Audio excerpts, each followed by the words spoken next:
Hi guys, this is quite a serious matter, and I think that it would benefit people watching this, not just for myself but for also you guys as well. As some of you may be aware, if you watch my weekly vlogs, I had an incident outside my house with a member of my family over the summertime, and I had to call the police. Well, basically, it's been to court now, it's all finished. The man was sentenced. So now I'm just going to tell you the story leading up to this point. Basically what it was, my daughter was out the front of the house with her friend from school. I was in the garden with my boys. Suddenly my daughter comes running in.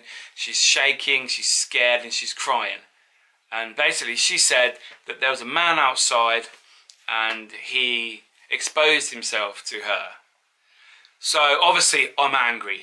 I'm fuming. I'm like, what? I'm in disbelief as well. I'm a bit confused. What's going on? Really? Outside the house?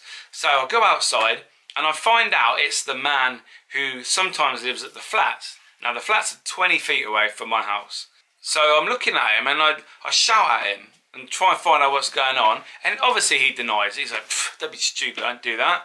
So instead of bashing his head in, I decided to phone the police. Detectives came out later that night and they took statements from me. Basically what my daughter had told me, that was my statement. Then a couple of days later, my daughter went to hospital in the police area of the hospital. They do video interviews. Also her friend from school turned up. So they did the interviews. I think they do videos so they can like judge reactions and how like body language of the person who's being interviewed to see if they're telling the truth, basically.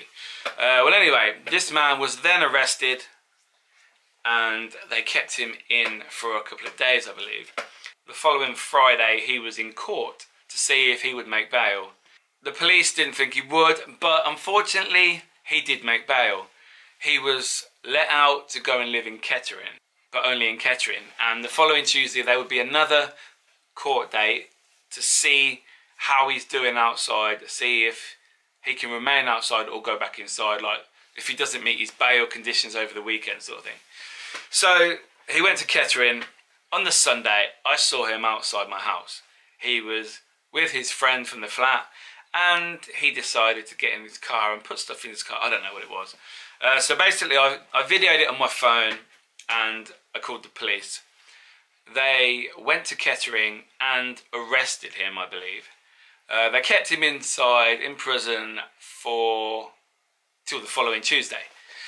Now, at this point, the police still weren't sure if he was going to be released until like the final court date. But he didn't make bail and he was kept on remand. Now, I believe this was September this happened. So obviously this is good. We then have to go and do a lineup. Yes, me and my daughter and her school friend, we all went to the police station and we all had to sit in separate rooms for about an hour. I was last, so I was in there for about an hour. Obviously, my wife was with my daughter and my daughter's friend, his dad was with him. So her friend did the lineup, picked the person over 9 pictures of different people. Then my daughter had her go, and then finally it was my go.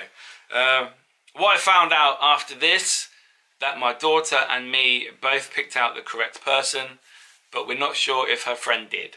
But anyway, at this point, this man was still pleading not guilty. No, it wasn't me, didn't happen, don't know what you're talking about, basically. Well, I believe it was, when was it, the beginning of November, we had a phone call from the police saying that he had pleaded guilty.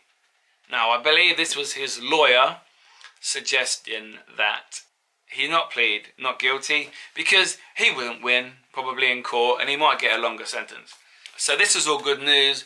The 24th of November was his day in court to be sentenced, and basically the maximum he could get was 2 years, but obviously he pleaded guilty, so the judge said he would have 10 months in prison. Obviously if it's under 2 years, they're normally half the sentence given, so therefore it took it back down to 5 months in prison. And because he's already served 2 months in prison, that took it down to 3 months. So basically he's had 3 months in prison. That's his sentence. He will be out end of January, February time. Now, there are a few conditions with his sentencing. He's not allowed to contact me or my daughter or my family at all, ever. He's also not allowed to enter the street where I live. So he's never allowed to come back. And so that's a good thing. Obviously, the sentencing is pretty poor, to be fair. Considering he's had numerous incidents with the police before and he is known to the police. Now, I've signed an agreement, disclaimer, that I'm not allowed to say what he's done in the past or how many times he's done and what he's done in the past. So I can't really say that. All I can say is he's known to the police. And what I find strange is the fact that he was allowed to live there, 20 feet from my house. Obviously, nothing to do with me at the time, but we have a primary school 20 feet that way. So flat, 20 feet, primary school, 20 feet. Now, he is under some sort of management, the police or whatever. They manage him to watch him, I suppose. I don't know. Now, what makes me laugh is how was he allowed to live 20 feet from a school? This is absolutely disgusting. Like I said, this isn't the first incident like this. That's all I can say, really. But what you can do, you can go online and Google him to find out things, I believe. Now, I do have a picture of him, which I am allowed to show you. So yeah, it was quite disturbing, the fact it can happen just outside my house. That was the shocking thing. There we go. I don't know if you can read that. Can you read that?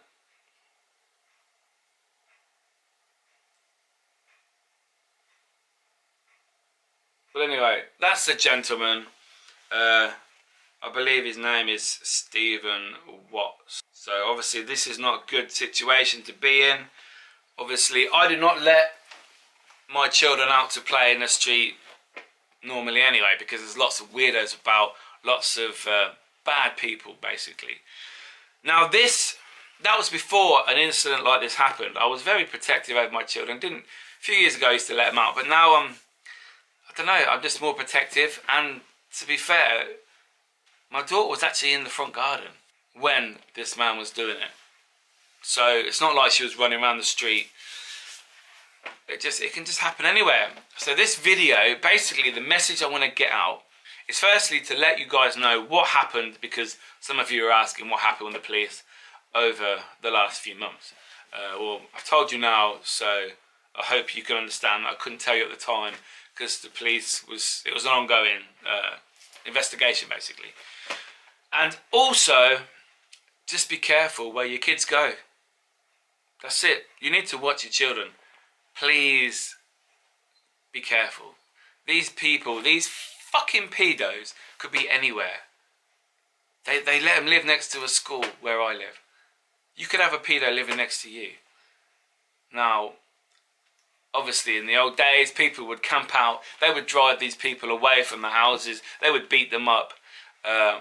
Obviously the police do not inform people now where they live because they would be harmed. And if they do things to children, then, you know, who's to say they shouldn't be harmed? Because touching children, doing things with children, to children, even to adults, is disgusting and vile. Now, I don't know, this video, just be careful, people.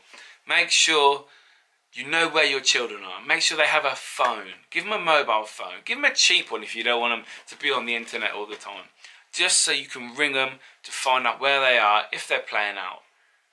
You know, it's not a good situation nowadays. There's horrible people everywhere. And this just brings it home to me. You know, it always happens to somebody else. Well, now it's happened to me and my family, and it's not a nice situation. Luckily, this man didn't touch my daughter. He just did stuff in front of her from like 30 feet away, 20 feet away. So that's on the plus side. I suppose you can look at it that way. At least he showed something instead of trying to touch her or take her or grab her, because that would be a totally different story. I'm not sure if I would have been so nice about it if that was the case. But anyway, guys, so yeah, just be careful. Look after your children. You never know who's around. Don't let them go out at night time. But then again, this happened in the afternoon on a Sunday with the sun shining. So it can happen anywhere, anytime. So just please watch your children, find out where they are at all times, and keep them safe. So yeah, thanks guys. Hope you like this video. It's not the normal video for my channel, but I think it's needed for you guys to, I don't know, just to, if I help one person with this video, then I've done my job and I feel good about myself. We've got to make good from a bad situation, and hopefully this video can make you a bit more, I don't know, protective over your children. Just look after them. Anyway guys, thanks for watching, and I'll see you next time.